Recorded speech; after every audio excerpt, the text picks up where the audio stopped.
Assassin's Creed Origins is filled with all kinds of treasure and secrets, but of course that means there's some sneaky Easter eggs in there too. From orgies to the TARDIS, here's the 11 best Easter eggs you can't miss in ancient Egypt. There is a very clear link to Watch Dogs. It's widely known that the Assassin's Creed and Watch Dogs universes are linked. We've found Abstergo employees in Watch Dogs, and there's even a document in Black Flag about the nefarious Bloom Corporation. Now, one piece of Easter eggosity has brought the connection full circle.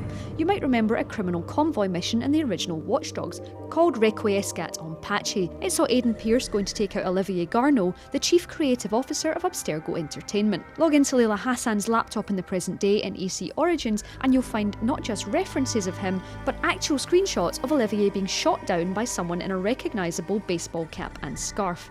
Let's just not think about the fact that we stole files from a fictional version of Ubisoft that revealed a new real game in Watch Dogs 2. That movie Claw Animus is definitely canon. In case you were wondering if the Assassin's Creed movie is in the same world as Bayek & Co., Origins confirms the official links between the two.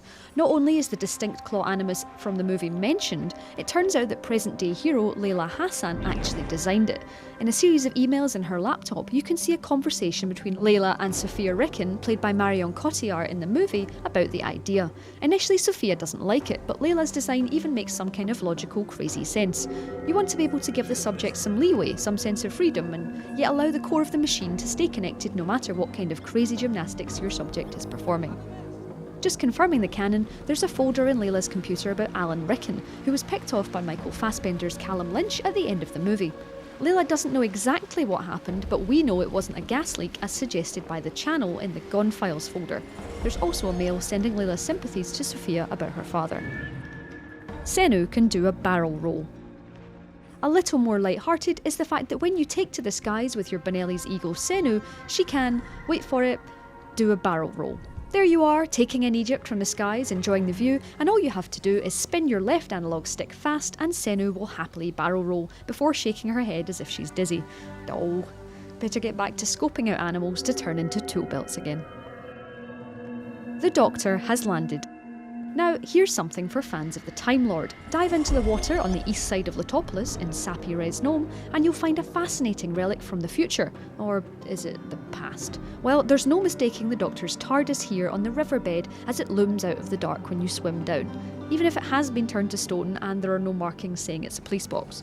Hilariously, there's even a pair of legs sticking out the bottom. I have it on good authority that it's impossible to have the TARDIS land on you accidentally due to its sentience. So who is this person who is clearly trying to escape in the wondrous multi-dimensional time hopper? Why did they get stuck in the door? Well, regardless, it's a ridiculously fun find to snap some pictures with. You can change Bayek's hair and beard. Everyone who immediately missed Bayek's hair after Aya shaved it off in Alexandria can rejoice. There's a set of secret buttons in the gear screen that can bring back both his hair and his beard, or just one of the other.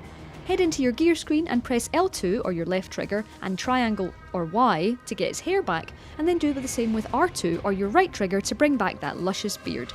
Pop down Bayek's hood and you can wander Egypt as hairy or as bald as you please. Is that bugs?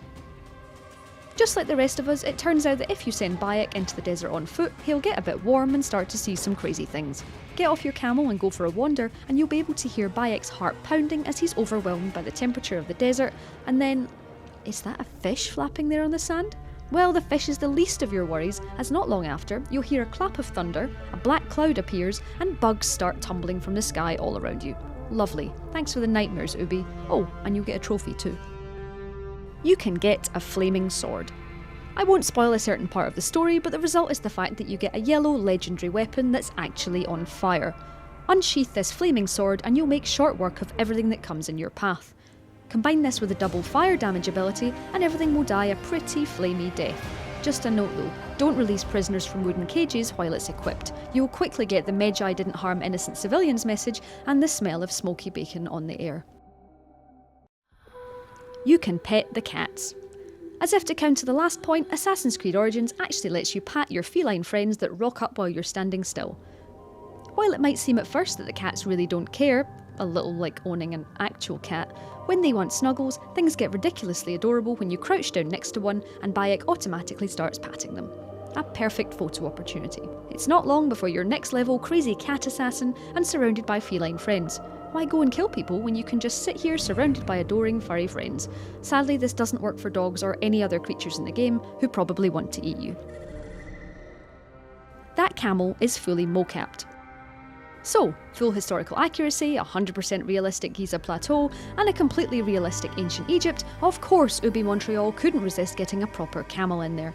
If you've wondered why your camel has that very distinct wobble and smile, it's all because it was actually fully motion capped. Tweeted out by Assassin's product marketing manager Escoblades on Twitter, this camel was actually fully mocapped to bring you the delights of your favourite mount. Oh, and yes, when nature calls, your camel answers. There's an Indiana Jones reference. If you've been making your way through tombs and almost dropping your controller in fright as cobras decide to attack as you pass, it turns out that Bayek is just as scared as you. Enter one tomb just full of wriggling friends, and our new favourite assassin utters Indiana Jones' infamous line. Snakes again! Why did it have to be snakes? Exactly. Why indeed, Bayek? What is this? Assassin's Creed Orgians? And finally, of course, ancient Egypt has a mature attitude to sex in this most civilised of worlds. Wander past the brothel in Heraklion Nome, and you'll hear some very distinctive noises coming from an upstairs room. Clamber on up like an interested assassin, and if you peer through this window like a regular peeping Tom, you can get the visuals to go with your audio. Like a paparazzi stalker, your photo mode zoom function will come in rather handy here to see the explicit art on the walls and the very busy people on the floor.